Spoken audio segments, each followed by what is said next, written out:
Well, hey guys. It's been a while since we did a true late night stream, which is kind of after midnight, if we're honest about it. It's also been a while, as people are pointing out. John Morgan points out, we haven't had a Disenrage episode in a while. No, we haven't. I've been working on some other stuff, but I am hoping now that Schools Exposed is launched and all the content is made for it, and it's just like basically waiting to drip out. And I'm hoping that I'm going to get some time back, and we can revisit the Disenrage series. And in conjunction with the Disenrage series, I also have the Disenrage Substack, not to be confused with my 8,000 other Substacks. And actually, hang on, I think I shared that in the wrong thing, because I have other things I want to share tonight. So, not to be confused with my other 8,000 Substacks, my Actively Unwoke Substack, my Red Pill Diary Substack, my Art of the Trigger Substack. What other Substacks have I talked about? I don't know. Burlington Project. I have about 8,000 Substacks. But one of the ones I have is called Disenrage. And the idea behind the Disenrage series is, to be quite frank, I don't always like talking about the news. I have practiced mindfulness for probably 10 years. I have worked with some of the best teachers in the world. I have done retreats all over the world. I have done sacred medicine. That might be ayahuasca for some of you. I have learned meditation from some of the world's foremost experts in meditation. I know my shit. And spirituality and the larger questions in life are oftentimes, personally, more interesting to me than the culture war stuff. The problem is that the culture war stuff is actually a reasonably large problem. And so we do have to deal with the culture war stuff. But I actually, if I could talk about whatever I wanted to talk about all day, every day, it would be spirituality, metaphysics, meditation, the bigger philosophical questions about why we're here. What is the purpose of life? What are we supposed to do? What are different human experiences? Because I actually think that experience is the purpose of life. If you want to know why we're here, it's to experience good, to experience bad, to experience happy, to experience sad. I think one of the things that separates human beings from all other forms of life in this universe, and yes, I do think there are other forms of life in this universe and other universes and other dimensions. I think one of the things that separates human beings and the human experience from all other types of experiences are our emotions. This is something that teachers talk about when when they channel beings from other planets, other dimensions. Yes, they really do this. Higher beings, more evolved beings. They talk about the fact that emotions are what set the human experience apart from all other forms of life. So there is belief that there are other types of beings in the universe that that are much more evolved than us intellectually and technologically and all of these things. But what they don't have is human emotion. I believe that we are spiritual beings having a human experience. And one of the purposes of that human experience is to experience everything. And for some reason, and I can't quite figure this out, but there seem to be a lot of people in the world, and they tend to be conservative Christians, if I'm honest. No offense to conservative Christians. If you're a Christian in the chat and you're not a raging asshole, I am not talking to you. But there tend to be a lot of Christians specifically who get deeply, deeply offended at some of the ideas in my belief system. They get deeply, deeply offended at the idea that there might be a purpose to experiencing what they perceive as negative things in life. Now, I don't know where in the Christian Bible it says, "Thou shalt not experience trauma in thou life." I don't think it says that. What I do think it says in the Christian Bible is for everything, there is a season. Now, did God mean that there's only seasons for good things? No. For everything, there is a season. There is a time to live, there is a time to die. There's every season for every possible experience. You have access to so many different types of experience. Why would you think that the purpose of life is only to experience things that make you feel good? What would be the purpose? What would be the point of having an experience somewhere, a full lifetime in which you only ever experienced things that were pleasant, in which you only ever experienced things that make you happy, in which you only ever experience things that excite you or overjoy you or that you fall in love with? Because we can never truly understand the positive unless we understand the opposite of that. We can never truly understand how grand the feeling of love is if we've never felt heartbreak, because human beings learn by contrast. We learn what we don't like, and that tells us what we do. We can never truly understand how magnificent a hot shower is if we've never experienced a cold shower. And if you've ever had a cold shower, how amazing does that next hot shower feel? It's probably the best hot shower you've ever had in your life because you just experienced a cold shower, you experienced contrast. And so I like thinking about these questions in life. I like thinking about the larger picture. It's something I've done for years. Some of you may know this, some of you may not. I have quite literally written a book about mindfulness. Let me show it to you. Quite literally written a book about mindfulness. I wrote about it in Mindfulness in the Work Environment. Do, do, do, do, do. If you want to check out my book about mindfulness, it's called Zen Your Work. Create your ideal work experience through mindful self-mastery. I wrote this before any of this YouTube stuff, before any of this culture stuff. I wrote this when I was still a Democrat. It's actually funny because I wanted to put jabs at Trump in this book and Joshua talked me out of it. Anyway, the first book I ever wrote was not actively unwoke. The first book I ever wrote was Zen Your Work, which is about applying mindfulness strategies to the workplace so you can have a better experience. Yeah, it is still helpful if you don't have a job, actually. It is, because all I did was talk about different mindfulness principles to help people understand basic things that are going to help make their life better. So I'm not new to this area. I came up in my professional experience. I came through the coaching profession, really, because coaching is one of my favorite things to do. I'm a psychologist. I have a PhD in psychology, but I don't practice therapy. And one of the reasons I don't practice therapy is A, I'm not a clinician, I never wanted to be, but B, I much prefer coaching. Therapy is about looking back. Coaching someone is about looking forward. It's about the person seeing potential. As a coach, I can see potential in people they can't see in themselves. And I like working them through the process of achieving that potential. Naruto, I know you sent a super chat. I did see that DM. Thank you for that. I do appreciate it. So I like that part. And because coaching is one of my favorite things to do, I went to a lot of coaching and personal development and self-help things and self-help seminars, and I used to be around all these people who were developing self-help programs and retreat programs to help each other, to help people make people's lives better. This is where I spent years of my life in.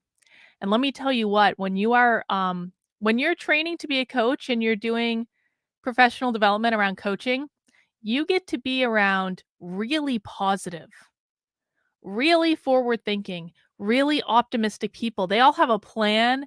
They all feel good. They're so fun to hang out with. Everyone has a smile on their face, and there's a conversation with anyone, and it's just like it makes you feel amazing. You come out of these seminars and you feel like you can take on the world, which is good because doing coaching can be pretty hard sometimes. It's a very competitive field, but I was always able to be successful at it because I was always able to, go to programs like this that taught me how to be successful at it. And those years were some of the most fulfilling years of my life.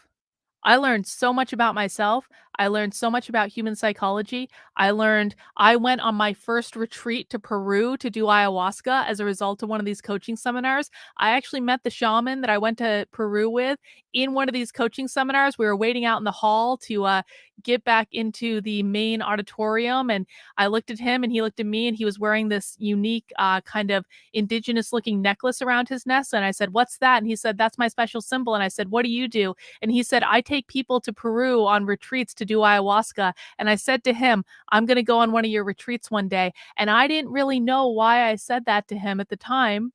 I had never even heard of ayahuasca at the time, but that was the first thing that came out of my mouth. And so that was a great retreat. That was in, I believe, June of 2016. It must have been 2016. Yeah, June of 2016. We were in Los Angeles, I believe. Anyway, so June of 2016, I meet the shaman and we're going to, and he says, "I do these retreats." And I say, out of nowhere, "I'm going to go on one of your retreats." Well, I didn't think about that for a couple of months. And then he DM'd me on Facebook and he said, "Carlin, I'm taking a group of people to Peru. Do you want to go?" And again, I had never heard of ayahuasca. I didn't know what it was. But I knew people did stuff like that. And I was like, okay, that could be a cool experience. And I said to my husband, I said, "Victor, would you mind if I went to Peru to do hallucinogens on a mountaintop for 10 days?" And he said, "Carlin, I would never do that, but I know what that is, and you should absolutely do it. I think you'd have a great time." And so we came back that night and we watched the what is that documentary about DMT, the spirit molecule. Watch the spirit molecule if you want to know more about this. There's a book too. And so we watched that documentary and I was like, cool.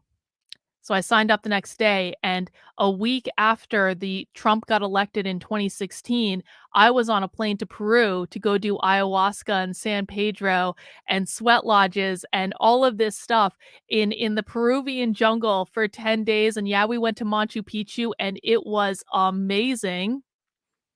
Machu Picchu is next level.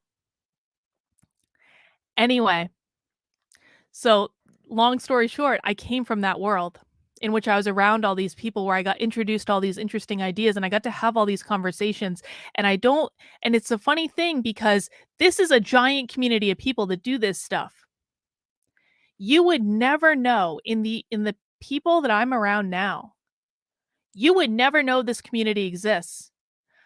I don't know what misstep I made along the way of my life, but at some point I tripped and I went from being in one of the most positive, uplifting, fulfilling communities that I've ever encountered in my life. Having those amazing experiences, talking about philosophy, talking about bigger questions. I went from going in that community and I tripped and I landed in the world of online influencers in the political space. And I don't know what I did to deserve this fresh hell, but let me tell you what, the world I'm in now is the polar opposite of the world I came from, in that there are so many people, not all, and I'm sure not anyone here, except for the people who are hate watching me, which we're going to talk about, which they always do. Everyone wave to the hate watchers.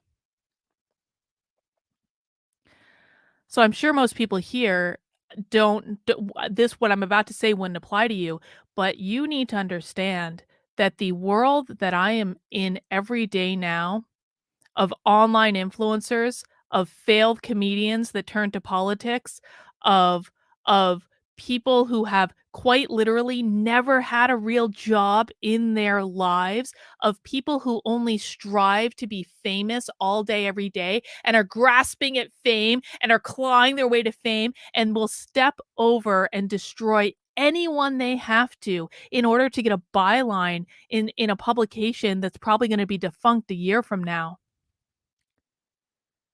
This world is so ridiculously unevolved.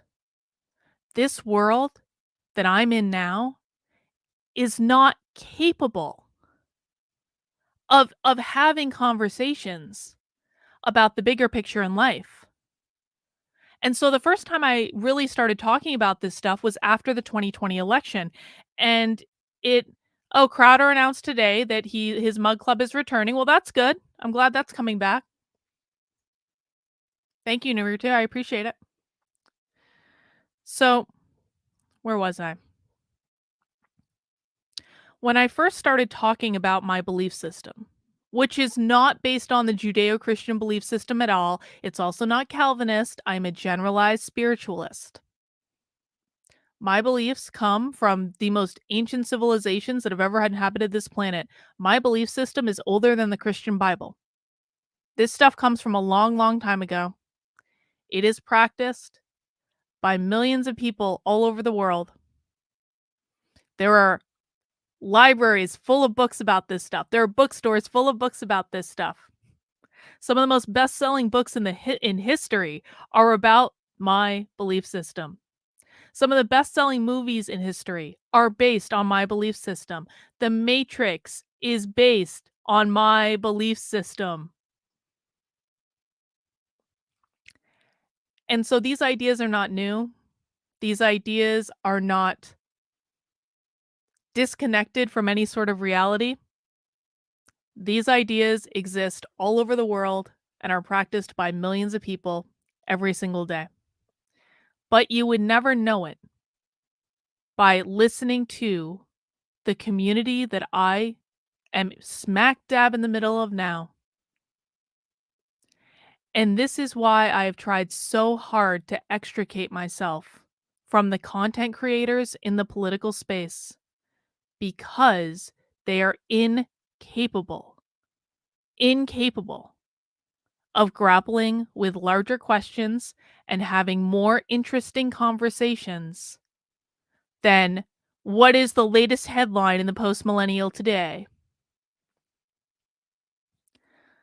But I knew that if I was going to exist in this content space, I was going to talk about the things I wanted to talk about. Now, during 2020, I was traveling almost every single weekend and actively working for Donald Trump to get reelected. Sadly, that didn't work out, and we're all suffering more for that now.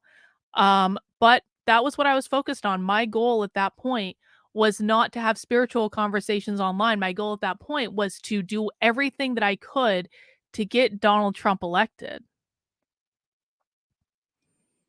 So I put a lot of things to the side.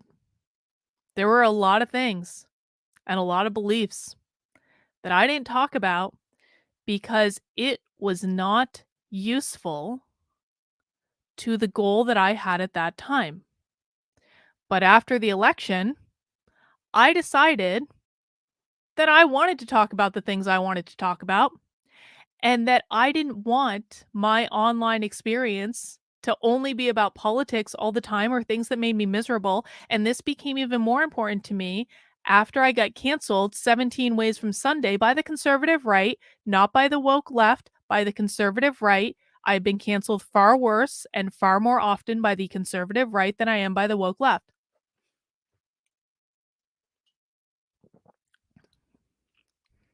So I started talking about it. And people didn't understand it, but I didn't really care because every time I talked about it, I would find one or two, maybe more, that people that understood it. We talked about it a lot in my locals community. We read Conversations with God. We read The Subtle Art of Not Giving a Fuck. We've read books around these ideas before, and we've discussed them in my community. We have conversations about spirituality all the time. I've had a psychic on my channel every single week almost for 3 years. This should have never been a surprise to people that I was not a Christian. I've never been a Christian in my life. I never will be a Christian in my life. This should not be a surprise to people that I believe in energy and metaphysics and, that I like this sort of thing. There is literally a psychic on my channel every single week. He is a psychic that I've worked with for a really long time. He has been with me almost every step of the way since like 2000 or 2016. So it should have never been a surprise, but for some reason it was. And sadly, because my audience grew mostly from conservatives with a Judeo Christian worldview, they didn't understand it. And every single time I talked about my beliefs, the crowd that chants individual liberty, freedom, First Amendment, the Second Amendment protects the First. Every single time I talked about my spiritual beliefs, which are not controversial in the real world at all, I would get attacked relentlessly from the conservative Christians, the good God fearing conservative Christians who just couldn't imagine a reality in which someone believes in God but is not a Christian. I get told this all the time. If you're not a Christian, you're an atheist. A lot of Christians on Twitter think I'm an atheist because I'm not a Christian, because they truly and sincerely have no idea that there are a lot of people in the world who believe in God that are not a Christian.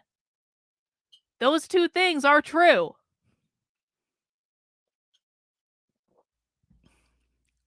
And so every once in a while, I purposefully get the conservative Christians riled up because I want them to unfollow me.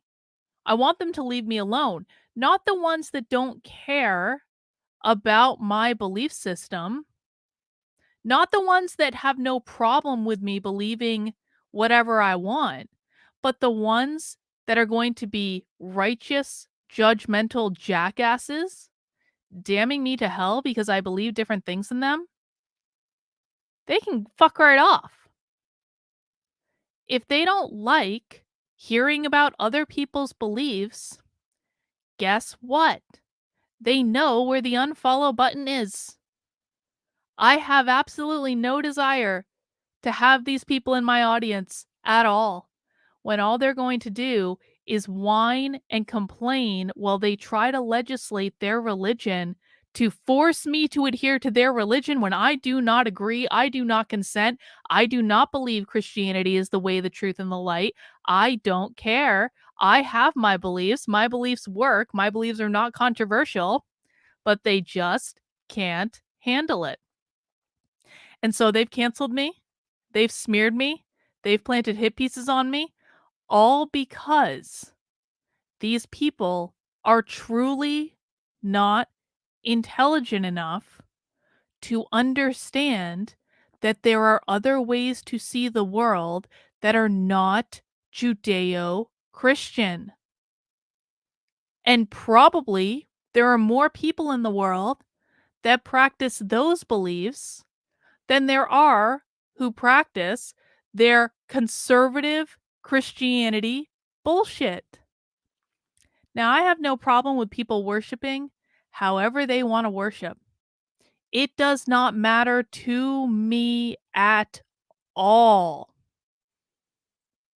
How you connect with God, or if you connect with God, is your business. It is your journey. But god damn, are these people obsessed with me? God damn, are these people obsessed with every single time I talk about my beliefs, every single time, which I am allowed to have under the First Amendment of this country, and which aren't even that crazy. Every single time I dare discuss my beliefs, there is a group of people who use it to try to smear me. And tonight, one of those people is, wait for it, Wait for it. Let me just fix my screen here so that you don't see information I don't want you to see. One of those people is Chrissie Mayr's simp bitch Frank. Now, I have a Substack, like I said at the beginning, it's called DISENRAGE. And so this is a Substack I don't write on that much. But every once in a while when I have something I want to say on there, this is one of those Substacks I kind of have it when the mood strikes me to write about spirituality or life. I do. And there's actually a lot of topics I want to write about. I just don't have time because I have 8,000 other Substacks that are taking priority right this moment. It might flip someday. But if you guys want to subscribe to the Substack, I do have it pinned to the top in the chat. And so I've been writing lately on my Substack. And last night I wrote an article that is about one of my core mindfulness beliefs. It's called There's No Good or Bad, Everything is Neutral. Now, when I teach mindfulness, what I start with when I teach mindfulness are 3 core principles. And these can apply to anyone in any situation. We don't start with meditation right off the bat because meditation is really hard and a mental obstacle that people have to overcome. So I don't start with that. I never start with that. I start with these 3 principles. Number 1 is be aware. Be aware of the perspective you have. Be aware of the stories you're telling yourself. Be aware of the meaning you ascribe to things. The vast majority of our decisions are not made on a conscious basis. Our brain takes in 11 million pieces of information every single second across all our 5 senses, but we are only aware of 40 of those pieces of information. Now really think about that for a second. 11 million pieces of information goes in, 40 is what we're consciously aware of. That is a huge disconnect between the amount of information that goes into our brain and the amount of information that we are aware of on a conscious basis. What that means is that most of our decisions are made on a deeply subconscious level based on our subconscious needs and desires. And whether people want to admit this or not all of our subconscious needs and desires are pretty. If we have experienced traumatic things in life, our brain is very likely to be wired in a way in which we are inclined to repeat those patterns until we become aware enough to change the story. So the first rule of mindfulness is be aware. Be aware of the story that's going on in your head. Be aware of why you're doing the things you're doing. Just take a moment to check in. What is going on? How am I feeling? How am I positioning this? What framing am I giving it? You also want to be aware of what's going on in your body because what happens in our body follows what happens in our mind. And so, if we are tense, that tells us that our mind is feeling anxious. If we're gripping our fist, that tells us that we might be angry about something. And sometimes we're angry about things or we have bad feelings for things that we are not even consciously aware of. But as it turns out, I am hosting a coaching class on this stuff. I am. How nice of you to ask, Bot. Let me show you where you can find out more information about that. I'm actually hosting a coaching series. If you go to my main Substack, which is carlin.substack.com, I am hosting a series called the Unwoke Your Work series, which is right up at the top of the thing here. You can click on the link. And in that series, this is a series of monthly workshops. The next one's actually coming up on March 16th. We're talking about advanced psychology. You can sign up for all these now. But as part of it, I'm doing a Zen Your Life workshop. It's going to be in June. It's a 2-part workshop. And I'm going to be teaching mindfulness techniques. So yeah, I do have a workshop. Isn't that cool? Anyway, so our number 1 rule is be aware. Number 2 rule is being in the present moment. So there are basically 3 timelines that we can exist in.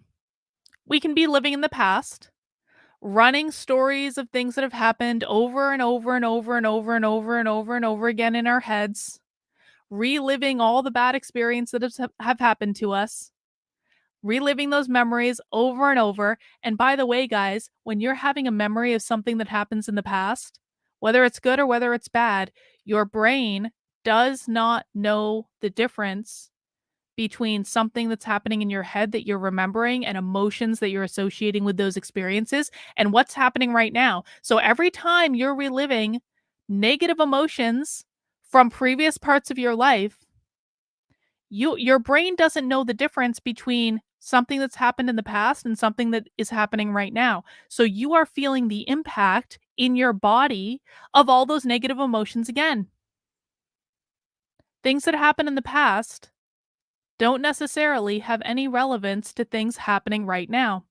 Similarly, in the future, if we think about things that are happening in the future, those things can cause us a lot of worry and a lot of stress. And we always tend to anticipate the most negative possible outcome when we're thinking of the future.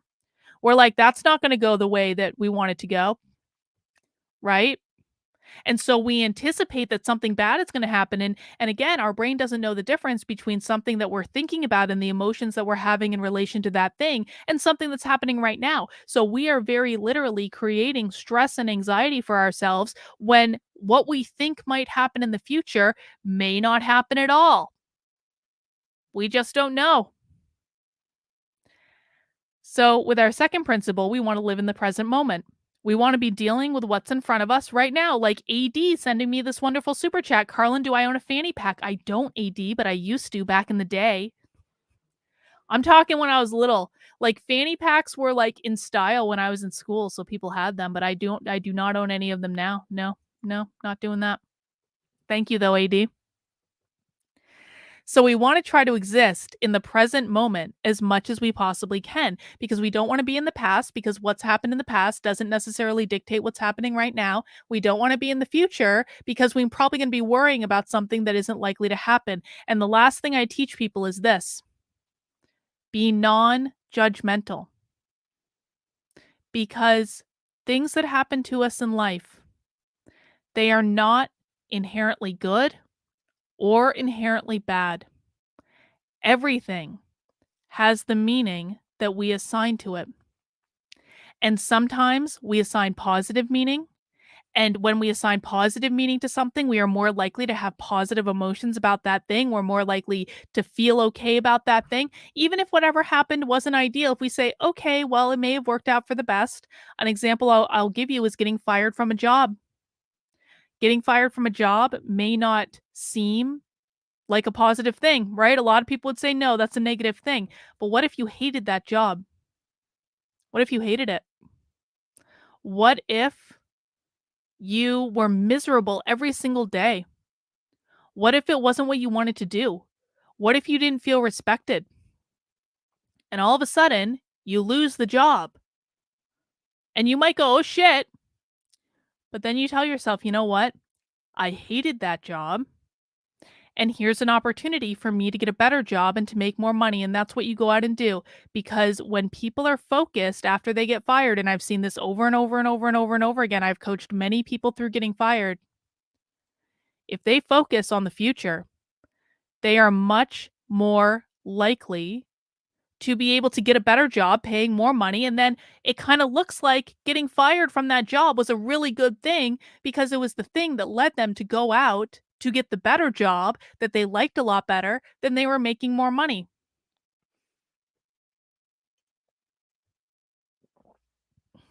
So those are the 3 core mindfulness principles that I teach: awareness, being in the present moment, and practicing non-judgment. Now, last night on my DISENRAGE site, I wrote a short essay about the idea of there being nothing that is inherently good or inherently bad. And this is one of the ideas that the conservative Christians really, really, really effing hate. They hate this so much because they want God to be smiting anyone that doesn't follow the Bible to a T. They need there to be bad. They need there to be persecution because these are people who wouldn't understand forgiveness or redemption if it bit them in the ass. So they really hate this idea, but I don't care anymore because this is my life. It is my platform. And the conservative Christians on Twitter and Chrissie Mayr's simp bitch Frank can have whatever feelings they like about it. And so, what we're going to do 35 minutes into the stream is I'm going to read this here essay and I'm going to talk about it. And then I'm going to show you how Chrissie Mayr's simp bitch Frank decided to, along with a mob of other people, take this essay and twist it to make it something it's not so that they could call me a pedophile yet again. Because the good Christian thing to do is to label someone a pedophile out of revenge or out of petty jealousy or because you're pissed off that that person shows you up time and time and time and time again. Isn't it a good Christian thing to label someone a pedophile just because you don't like them and you don't like their religion? Hmm. Doesn't sound like what Jesus would do to me, but I guess we'll see. So let's read this essay, guys. Mount that like button if you are so inclined with me. Thank you for joining me at 1 a.m. and let's have some fun. So I always put in my essays for DISENRAGE, I'm starting to put the music that I'm listening to as I'm writing the essay. And what I do with music is I literally just loop the same song over and over and over again. It helps me kind of get into a zone to just hear it over and over and over and over and over again. And so I always put the song in there. I'm not gonna play it because I don't want to get copyrighted or anything, but you guys can see what the song was. I said, one of the things which caused me to fail the online purity test is my belief that nothing is inherently good or inherently bad. Everything has the meaning we assign to it. God damn, does that piss people off? But does it piss them off because they know it's wrong, or does it piss them off because they know it's right? How foolish would it be to believe that life is supposed to be perfect? What would be the point of life if it was supposed to be perfect? And alternatively, almost everyone can look back at their life in retrospect and acknowledge that some things that seemed bad at the time actually turned out to be one of the best things that ever happened because it pushed them in the direction they needed to go in. Has anyone in the chat ever had that experience where something happened to you and you thought it was like the worst thing that's ever happened and it made you really sad and anxious and depressed and maybe you cried and you really were like really upset about it, and then maybe months or years later you look back at it and you're like, that that is pretty good that that happened because that pushed me in the direction that I needed to go in. This happened to me when I lost my first job that I got fired from. I've gotten fired from 2 jobs, technically 3, but I orchestrated the 3rd one. So I don't really count it because I wanted to get fired and I orchestrated the whole thing, so I kind of view that as a victory. But I've gotten fired from 2 jobs, and first time it happened, I didn't see it coming. There was no warning, and I was really upset. This was a company I put a lot into. I had built an identity around this job. I was really upset. And then it turned out to be the best thing that ever happened to me because I wouldn't have moved to New Hampshire if I hadn't gotten fired from the job. I would never have moved to New Hampshire had I not gotten fired. And if I hadn't moved to New Hampshire, I wouldn't have met my husband because my husband was my mover. And so I never would have met my husband.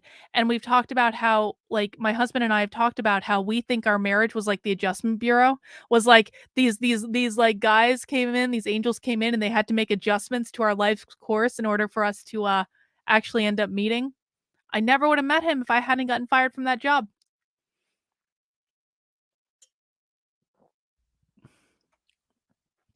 Emily says, I got wrongfully fired, but it pushed me into something I love to do.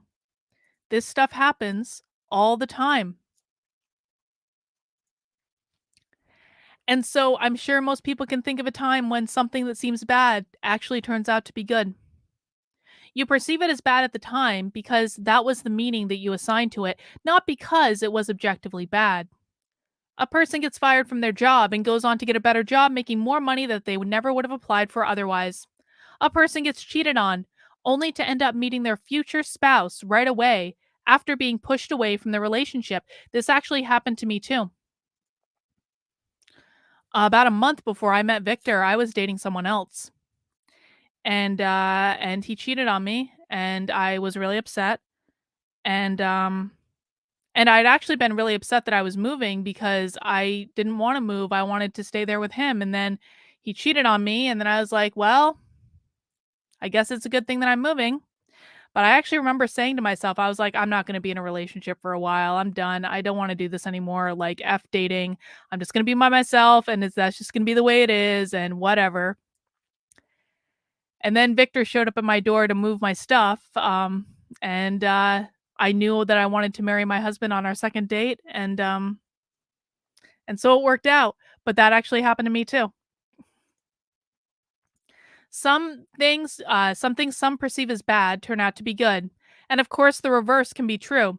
Someone in a high-powered corporate job where they're important and making a lot of money, all their friends are jealous. They're able to provide for their family with everything they need, but they hate it and feel trapped and wish they could be a full-time artist instead.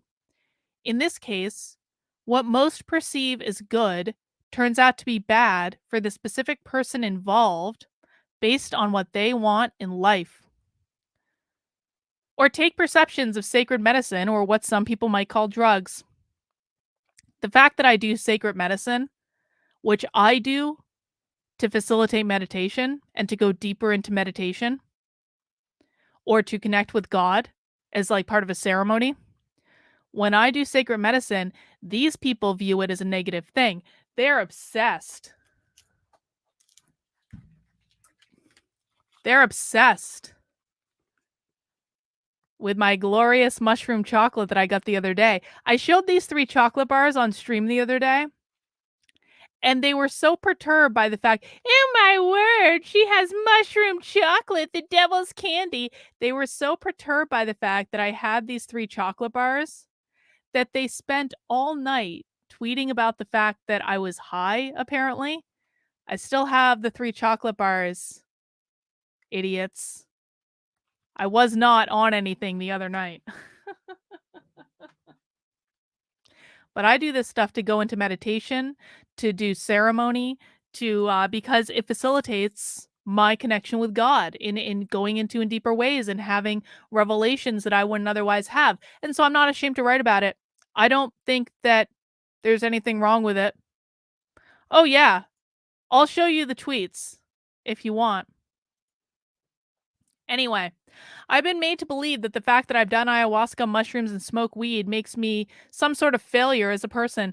It's as though these people who perceive the act so poorly have so little faith in God that they can't imagine that He would put all those things, all occurring naturally, here to help us. How can you believe in God and then believe that God makes mistakes? It really does, like, it really perplexes me why Christians believe that ayahuasca occurs naturally, mushrooms grow naturally, cannabis is a plant. These are plants or fungi, as the case may be. They occur naturally. You're telling me that God made a mistake when God created ayahuasca and mushrooms and weed, but everything else is perfect? How does that work? I don't understand that perspective. I believe they're here because God loves me and wants me to be happy. Some of the most profound experiences in my life have been with the help of ayahuasca and mushrooms. How is it possible if they're so poisonous to me?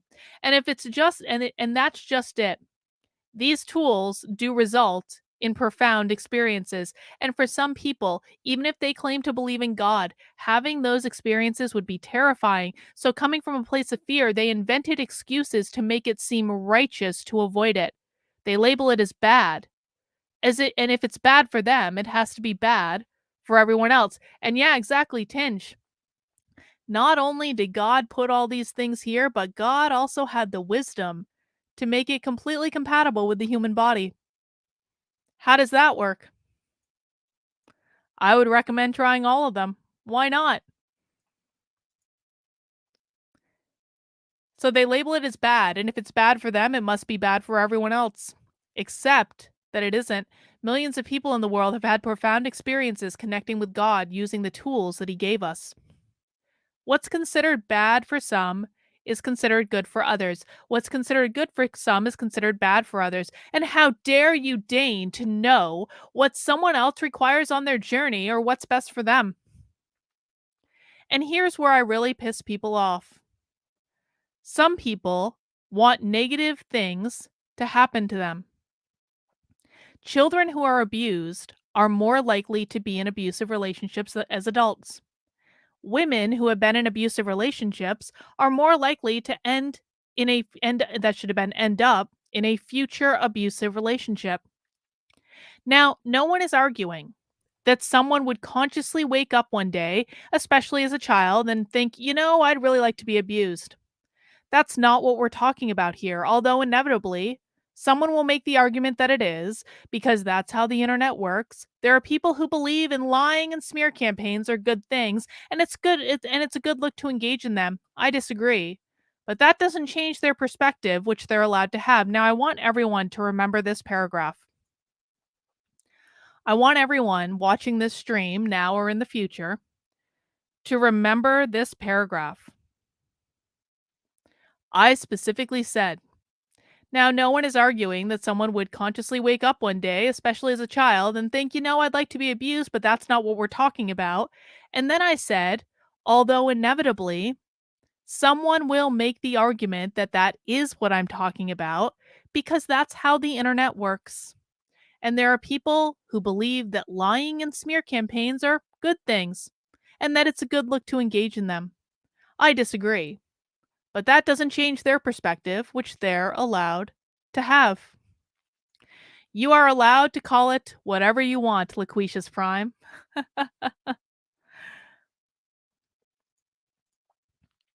What we're talking about is someone unconsciously recreating patterns in their lives because that is the programming that exists in their brain. That means on a subconscious level, they want those things. Is it fucked up to think that a person might subconsciously desire to be abused? Sure. But that is the programming in their brain. These people aren't just unlucky. There is a reason it's a pattern. Perhaps it's their challenge in life to break out of the pattern and learn that they are worthy of more than that. And so denying them the opportunity to learn that lesson is actually rather cruel. I'm going to say that again. I believe that we all come here to have specific experiences that we choose before we're born. Some of those experiences are going to be good and some of those experiences are going to be bad. If a person chooses to come here specifically to learn how to overcome a challenge that is put in front of them or to overcome a trauma, which happens all the time, then it is rather cruel of any person to proactively work to deny them learning that lesson. You're taking someone off their path because you're inserting your own human needs for their spiritual needs. And ultimately, our spiritual needs will always win. We are spiritual beings having a human experience. Life is about experience. No experience is inherently good or inherently bad. And if you can find a way to assign positive meaning to things that many people may perceive as negative, you will live a happier life. And there is nothing that you can do to convince me that anything that I wrote in this essay is wrong. But then simp bitch Frank's cancel horde on Twitter tried to set me up, and I knew what they were doing. Oh, I also put some fun visuals in the essay, some fun memes that I found to try to inspire people. I like this one. Happiness is a state of mind. It's just according to the way you look at things. Isn't that apropos?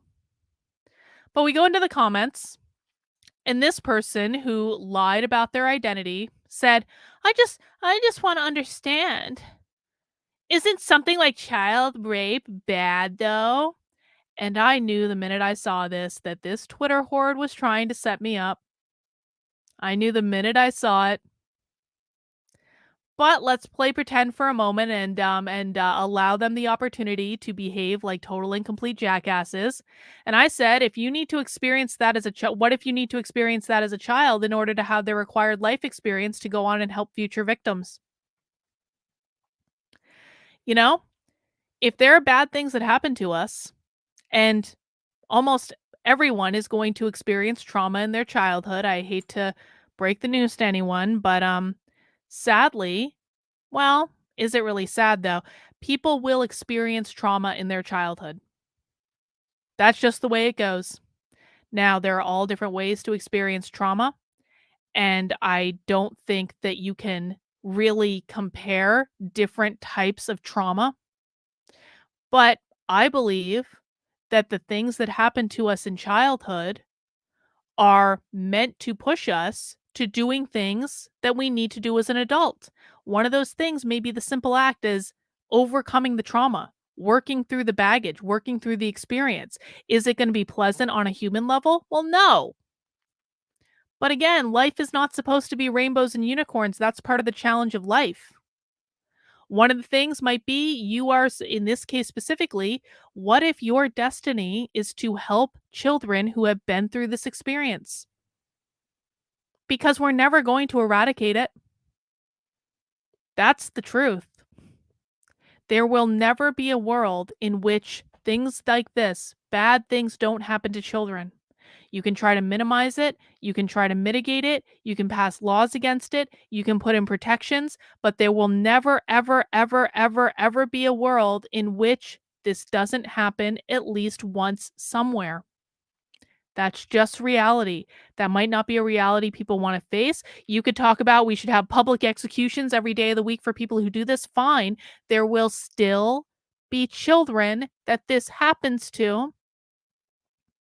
and those children deserve help too. And so, if we're talking about making a choice before we're born to come and serve humanity, that seems like a pretty noble way to serve, if I'm honest about it. But in order to be really good at that,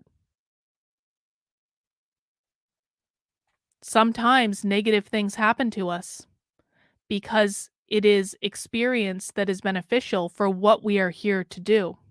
And those negative things could be really negative. But guess what? If I was able to overcome the trauma of such a thing, maybe it would make sense that I would then want to be in a profession where I was helping others down the path that I already went. Because if you go down the path, you already know the way. So that's what I said. What if you need to experience it? And this is on a spiritual level because this is a spiritual website in order to have the required experience to help people in the future. Could be any number of reasons. That was the one I chose. And this person says, that's easy to say. Hang on.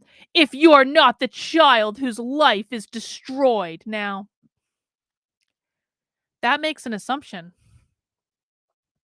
It makes the assumption that a single act can destroy someone's life irrevocably. I don't believe that's true. And there is nothing that anyone will ever say to me to make me believe that that's true. Now, at this point, I knew that this person was the typical Christian conservative who is absolutely incapable of having any larger discussion beyond reeing and crying about everything that they don't like. And so I answered, you assume the life is destroyed. There are plenty of people whom this has happened to whose lives are not destroyed. You're not trying to understand this, even though you claim you are. You do not understand, and blah, blah, blah. I kept going. And then they said something to me that was extremely insulting. And I responded, oh, look at that. You are exactly who I thought you were. That's not relevant to our discussion. What is relevant is this. Now, because this horde on Twitter likes to attack me every single time I talk about my belief system, and because this horde on Twitter is complete, it is actually impressive how much I control these people. It is truly impressive. So, the very minute that I published this essay, what happened? But a member of the online Twitter horde, and I'm talking, she wrote this at like 4 in the morning. This woman is so obsessed with me and so hangs on my every word that even though she is blocked from viewing any of my tweets, no, this woman has been blocked because she is a downright unhinged lunatic. Deeply conservative Christian, by the way. Not only did she find this essay within 2 hours of me posting it last night at around 4 in the morning, but she also wrote an entire thread about how bad the essay was, and thus has started a day-long conversation where all dozens of people on Twitter have been doing is reeing and complaining about an essay that they didn't like. Let's read her thread. Carlin answers.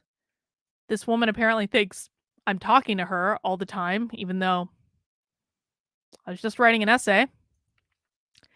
Definitely the solution to being busted dead to rights, saying that there is no right or wrong and some innocent people want subconsciously to be abused is to eat another drug-laced piece of chocolate and try to backpedal and word vomit. Again, they're obsessed with this chocolate. I know you guys want this chocolate. I know you do. I know you desperately need it. But I'm sorry, it's mine. You don't get it. I didn't have it the other night. I'm waiting. I didn't eat the chocolate the other night. This is literally the same chocolate bought. I didn't eat it the other night. I don't want to have no bad trip. Anyway, it's as though these people who perceive the act so poorly have so little faith in God that they can imagine he would put those things all naturally occurring here to help us. Can you believe, she's quoting my essay, how can you believe in God and then believe that God makes a mistake? Help us what? Well, if anyone had taken the time to Google ayahuasca or health benefits of mushrooms or cannabis, they would find out that all of these things are used in spiritual ceremonies. Well, cannabis to a lesser extent, but I mean, people use it to facilitate meditation and it's also fun. People use ayahuasca and mushrooms in ceremonies to help them connect with God all over the world. They have been proven to help rewire your brain, to help you with PTSD, to help you with depression, to help you with anxiety. I know people who have healed very serious trauma doing ayahuasca. Ayahuasca is particularly powerful, although I know that people have had the same results with mushrooms. People microdose mushrooms. It makes them more creative. It makes them more alert. These are things that are readily available on the internet. They're not hard to find if you want to actually look up the health benefits of these things. There's a thing that medical marijuana exists for a reason. It is a medical treatment for a lot of people.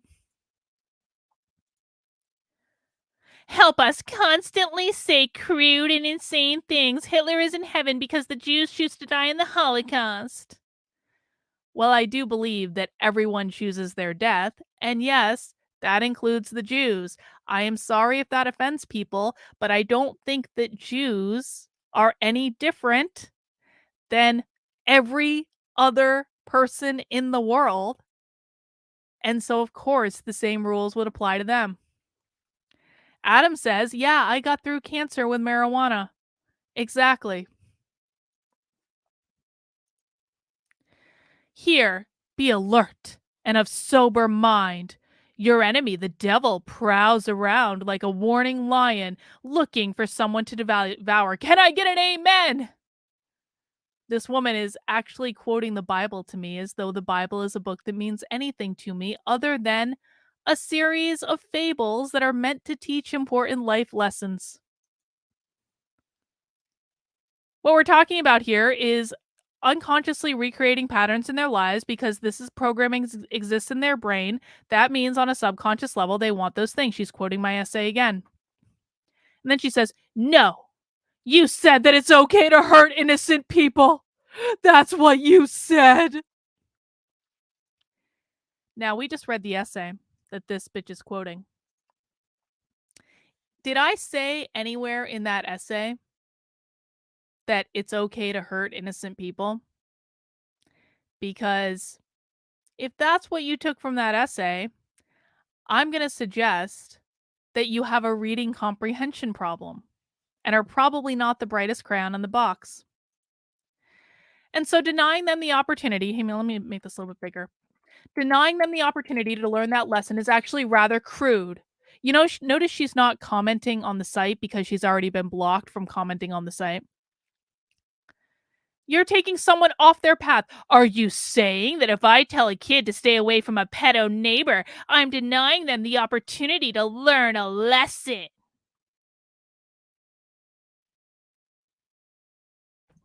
I mean, I would say that sticking your nose in someone else's life where you don't belong is rather intrusive. Yeah,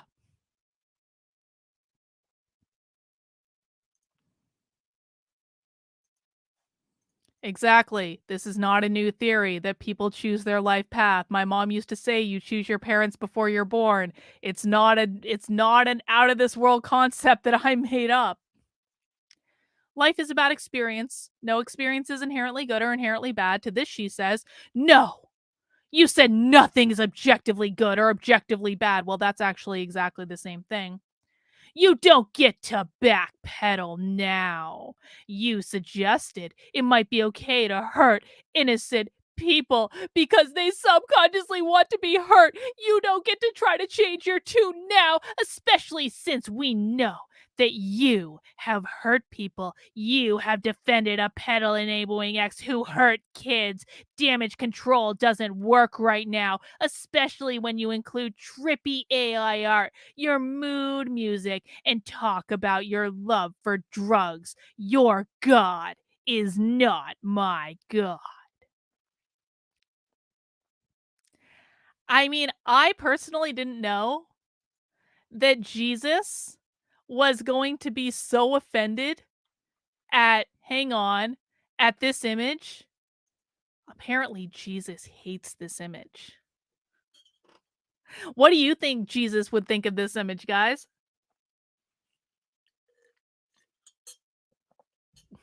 And ooh, Carlin talked about doing ayahuasca and mushrooms. Ooh.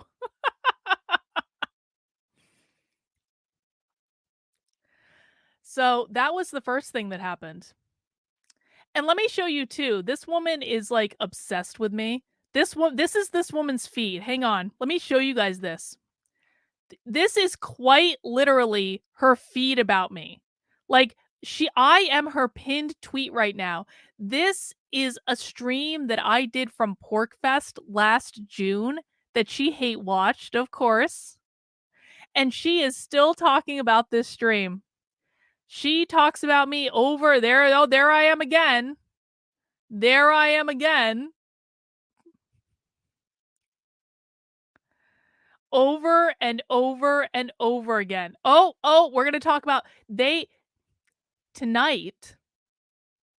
These people are so obsessed with me that they held an entire Twitter space to talk about me and how obsessed they are with me. I didn't listen to it. You wanna know why? Because I was on a private community Zoom with my supporter community. There were more of us in my private Zoom call than listened to this entire Twitter space. Do you guys understand how much control I have over these people? How crazy is this? This woman, literally every minute of the day, today, this woman thought about me. This woman was thinking about me at 4 AM. This woman was thinking about me all afternoon. This woman was thinking about me tonight when she was in her Twitter space. I blocked this woman on Twitter over 2 years ago, and she still thinks about me every waking hour of her life. Can we just wrap our heads around how crazy that is for a second? The best advice I can ever give to people is, like, when people choose to, like, move on and like, just let it go, man. I know it can be hard. I know that sometimes I've had people in my life that I think have made really bad decisions and, quite frankly, have driven themselves mentally ill, that, they don't want help. Fine. You're allowed to drive yourself crazy if you want, obsessing about me every moment that you do it. But, like, at some point, you really do have to move on with your life. You really, really, really have to move on. It's been 2 years that this woman has thought about me all day, every day. So let me show you some of the other things. Hang on. I'm just scrolling down her main feed right now. There, she's talking about me again. She's talking about me again. She's retweeting her thread. Oh, the comment. Oh, well, this was the next thing that got me in trouble. And she says, "This is real. It's not doctored. I'm glad she did this so that everyone can see." Her religion, actually, my ex boyfriend, was used by God to give those children the experience of being exploited so they could go on to become the world's best activists. My ex boyfriend never did that, but hey, never let the truth get in the way of a smear campaign. That's what the good conservative Christians do, isn't it? My religion. But whoever causes one of the little ones who believe in me to sin, it would be better for him if a millstone were hung around his neck and he were drowned to the depths of the sea. She's literally invoking the Old Testament. This woman is invoking fire and brimstone, Old Testament, and claiming to exist in Christ's love. While Carlin does and says awful things frequently. How soon until she does something illegal that actually harms someone and then tries to claim protection due to her spiritual belief system that says her God was using her to hurt others in order for them to grow? This woman actually insinuated that I would commit a crime and then blame my belief system. This is how unhinged he is. This is how unhinged. Let me just show you one more thing, and then we're gonna move on to our buddy Frank. Let me show you one more thing. Oh, I guess I can't show that. I just wanna show her obsession with my chocolate. Here it is. Here it is. See? They're talking all about my chocolate. In most cases, maybe it's because she was tripping on shrooms and playing with her energy crystals while madly shuffling her tarot deck to get the perfect reading. I mean, you guys can order this chocolate on the internet. Like, you don't have to be jealous of my chocolate. You can literally order your own. They have a website and everything. You can just follow the name. If you wanna find their website, it's right in the tweet. Anyway, so that's that woman. And then I already told you that they held a 2-hour Twitter space to talk about me tonight. Wasn't that nice of them? But then there was other stuff too. So there's one more thing, and then we're gonna get to simp bitch Frank. Possibly the stupidest of them all. But I wanna talk about this. So, as she was in one of the replies. Yeah, get it, do it to it. Yes, their space was 2 hours. So in one of the replies to this woman's unhinged rant about me, this person chimes in. And this person, despite being, a douche, actually tried to be a voice of sanity. Now check this out. You guys are going to die when you see what happened. Listen, this lady is a loser. She's not ashamed of her horrible, perverted, and disgusting opinions. No, you're right. I'm not ashamed. So shaming her does absolutely nothing to someone who not only feels no shame, but loves attention. You're only giving her what she wants. Let her fade into obscurity. Yes, please let me fade into obscurity. You would be doing me so much harm and I wouldn't know how to survive and go on if you idiots never mentioned me again in your lives. I just it would be the worst possible thing that you could do to me to never mention me again in your life.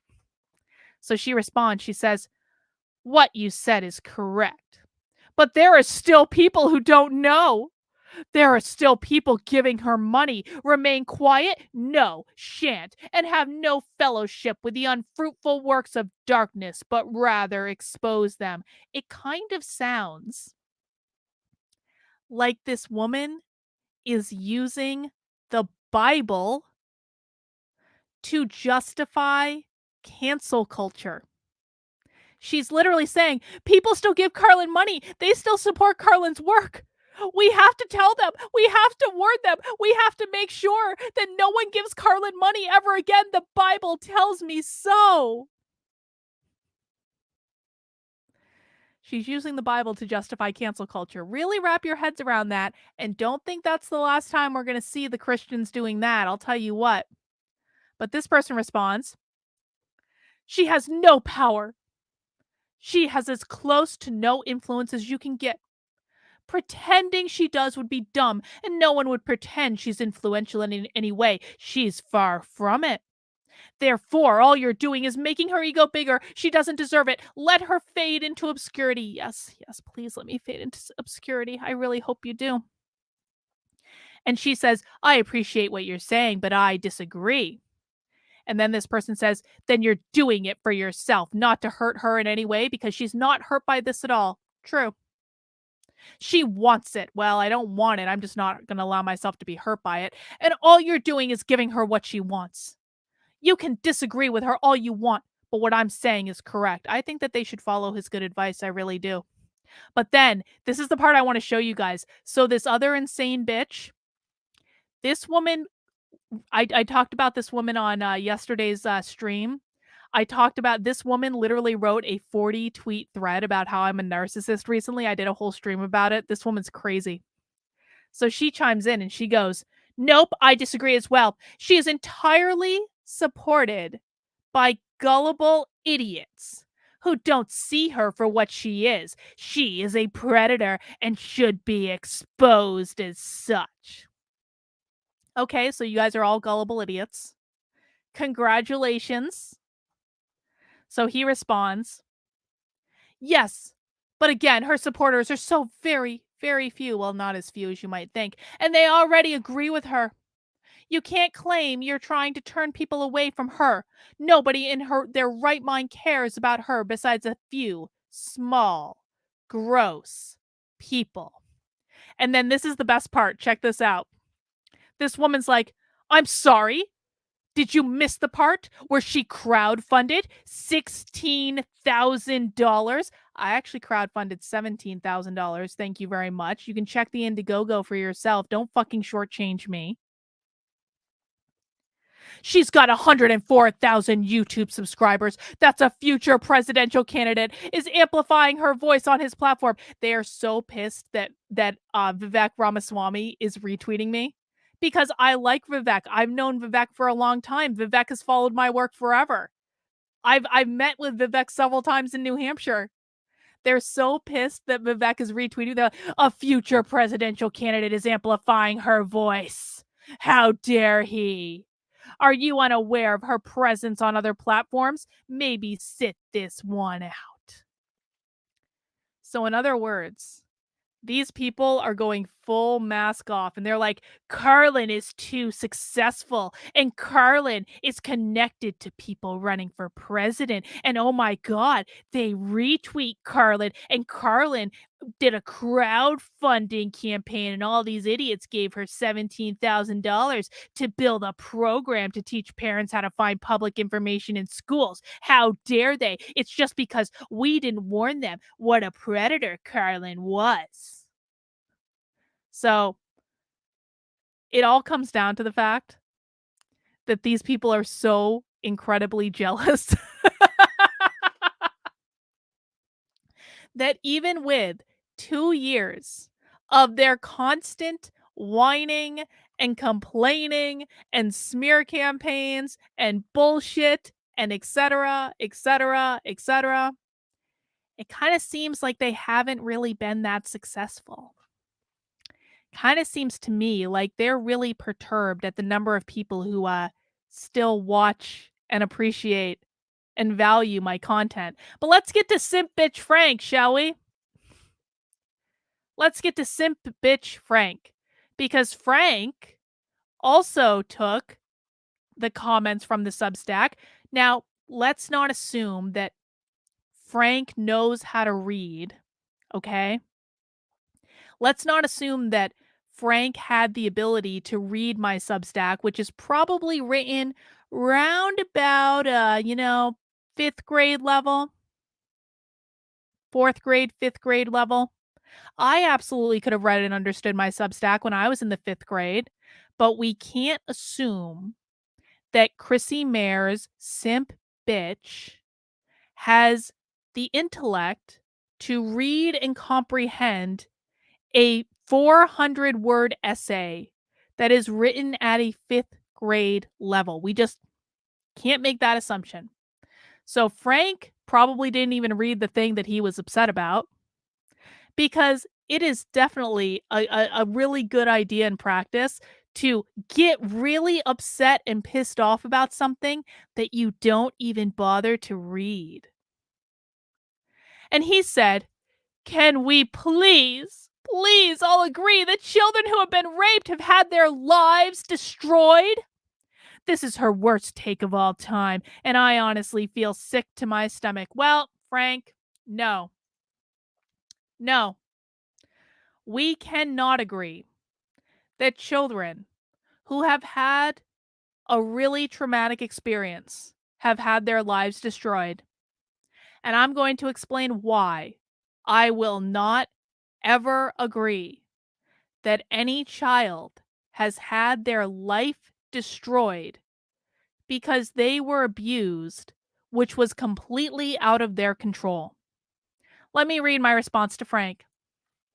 No, we cannot agree that a person who has had a horrific act perpetrated on them that was beyond their control had their lives destroyed. You're telling kids that did nothing wrong that they have nothing else to live for. How dare you tell people what the value of their life is? And I mean that too.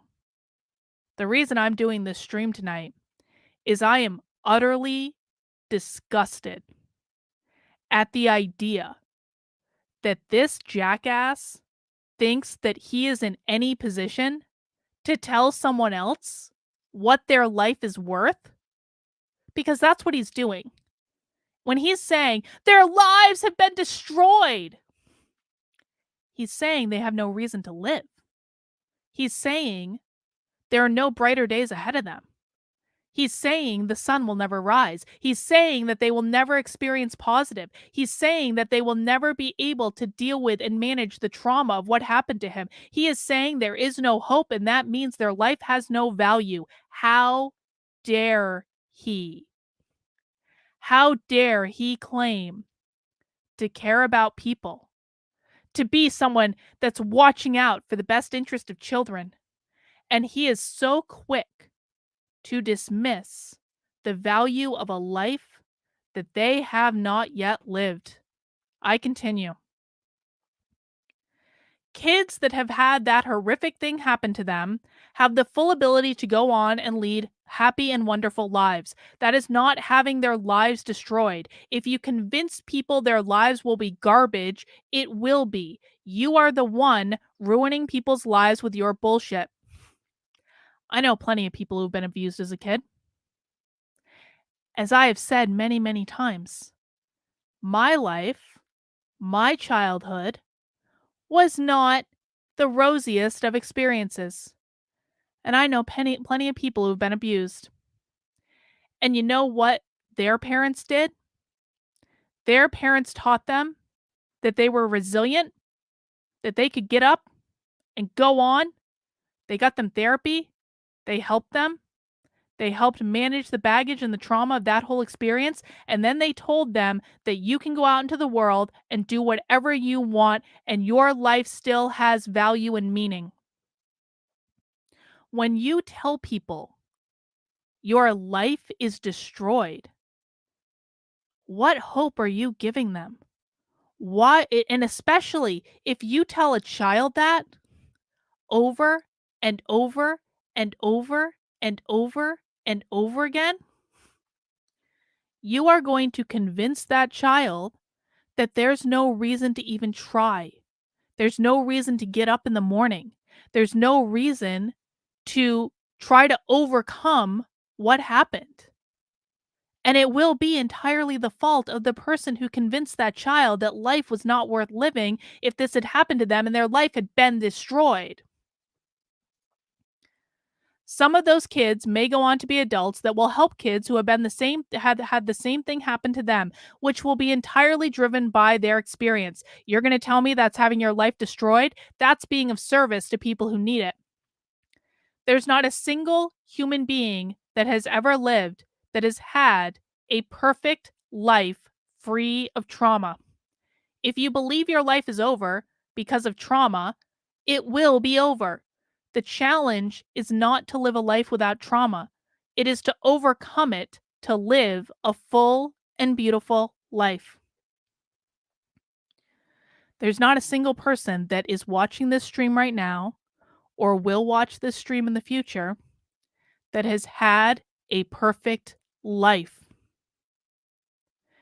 The hallmark of your life is not never having negative things happen to you.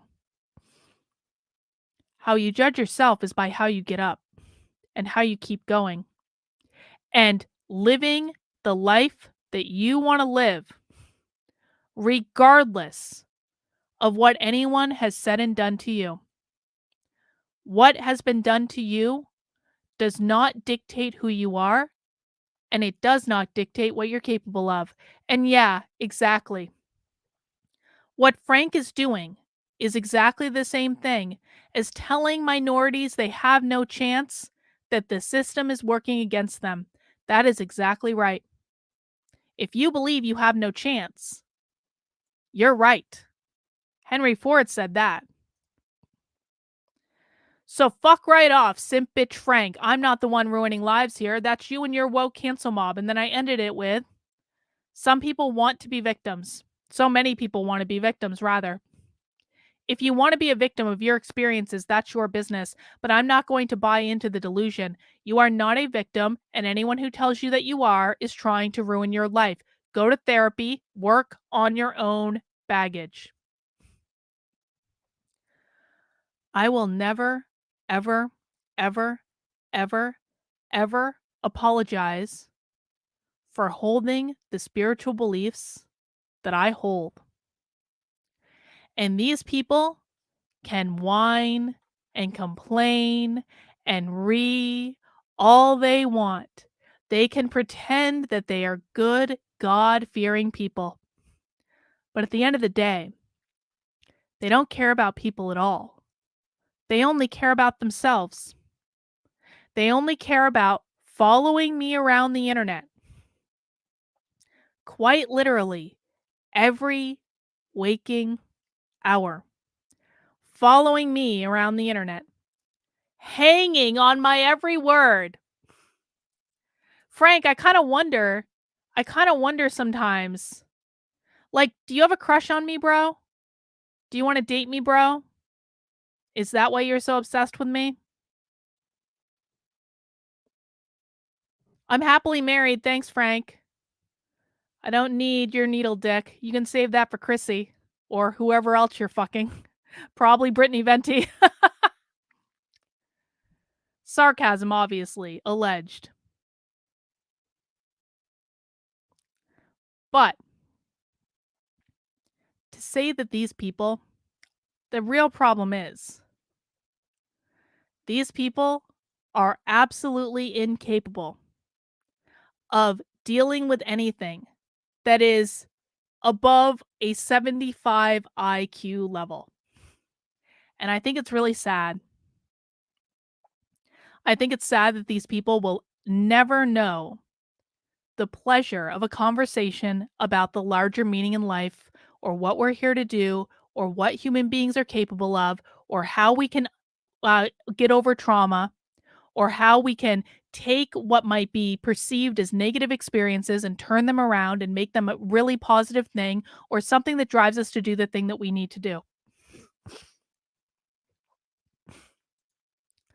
There's a Has anyone ever heard of the dark night of the soul? The dark night of the soul is a concept where it's basically the most challenging thing that you are going to go through emotionally in your life. You are at your lowest low, your darkest dark. You can't see the light.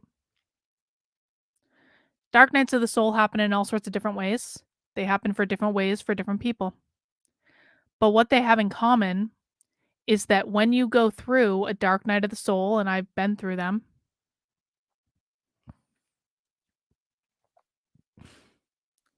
when you go through a dark night of the soul, that is the opportunity where in your pain and in your struggle and in your trauma, you will experience more spiritual and emotional growth than at any other point in your life. Sometimes really, really, really bad things happen to us.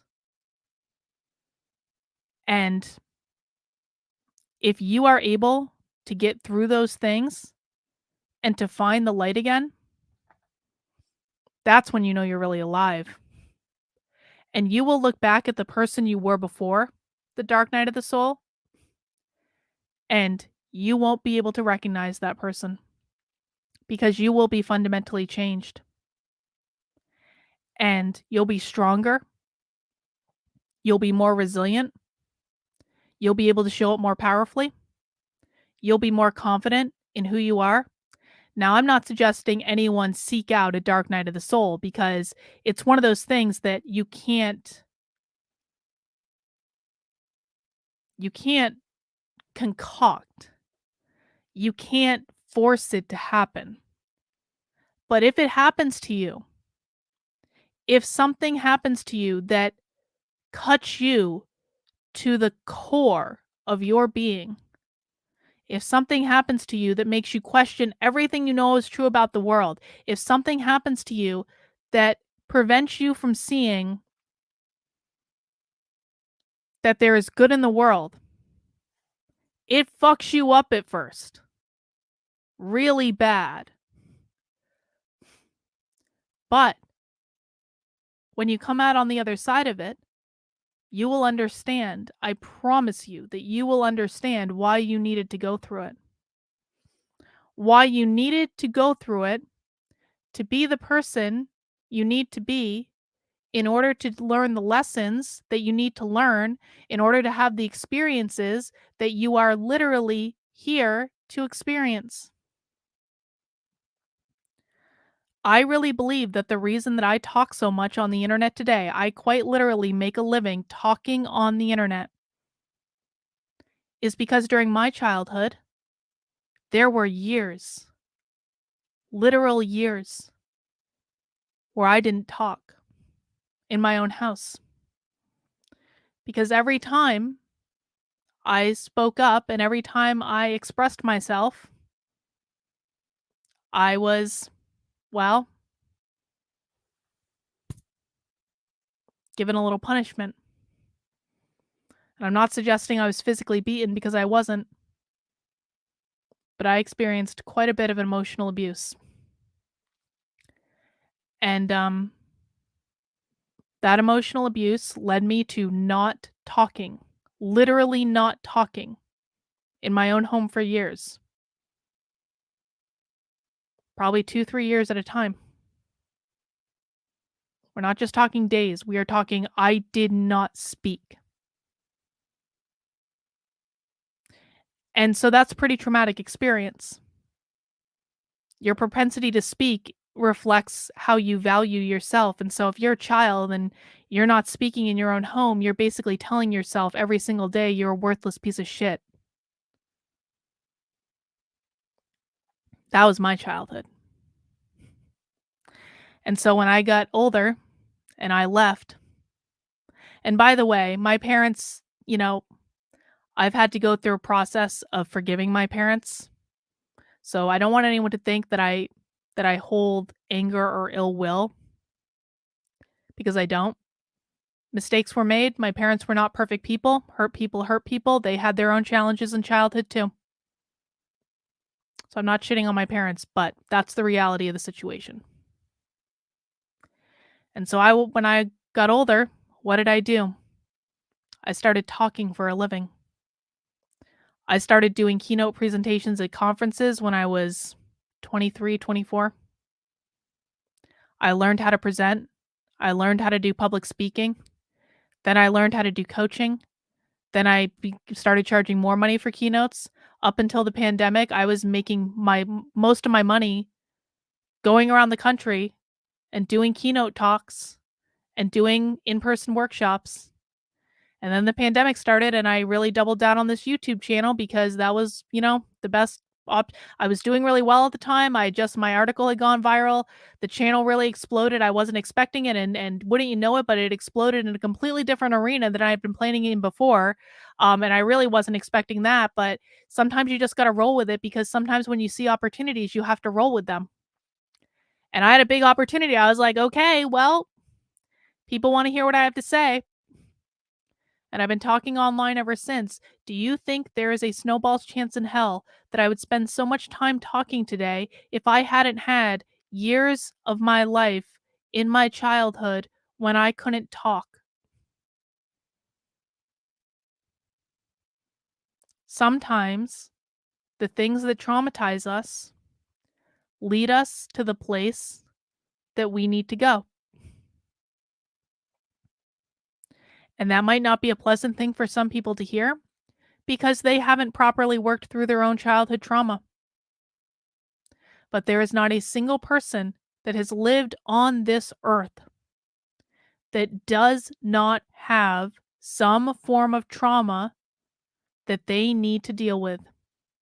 And I will not apologize in any way, shape, or form for saying that there are multiple ways and multiple perspectives to look at things, and I certainly will not bend the knee to simp bitch Frank, his woke cancel mob, or any conservative Christian who's really upset that my belief system is different than theirs.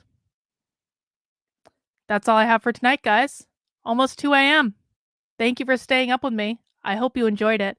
Please mount the like button on the way out the door, and we'll see you guys tomorrow.